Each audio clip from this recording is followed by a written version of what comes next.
So we'll go to Elizabeth Kubler Ross, her model, and the 5 stages of grief that the individual may encounter throughout their experience.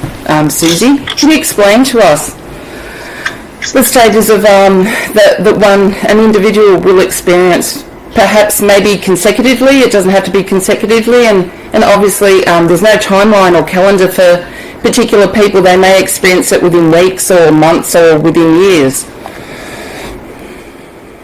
Yes, so Elizabeth Kubler Ross was a hospice care nurse, and obviously she worked a lot with people who were terminally sick. And she identified 5 stages of grieving, which includes denial, anger, bargaining, depression, and acceptance. In simpler terms, denial is the stage when you find it impossible to believe that your loved one has died.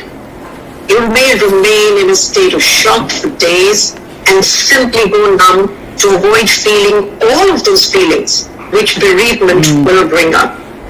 You may also feel an intense anger because love has been stolen by fate. This anger may be projected at God, at the attending doctors, relatives, or even yourself for allowing such a terrible event to occur. The stage of bargaining is the period when the mind is constantly obsessing about how death could have been averted. Yeah. You may think of innumerable situations and things that could have been done or should have been done differently in order to change what happened. When the reality of loss begins to sink in, you may feel very helpless, sad, and hopeless.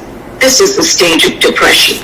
You may want to isolate yourself, not want to eat and drink, not be able to tolerate seeing people lead normal, happy lives. It can feel a bit like living in the dark hells. And when you reach the stage, when you're willing to embrace the emptiness and rearrange your life in ways that will help you to adapt, you're finally ready to accept the altered reality. You're learning to live without the other. You're ready to go back to working, socializing, and laughing without the guilt.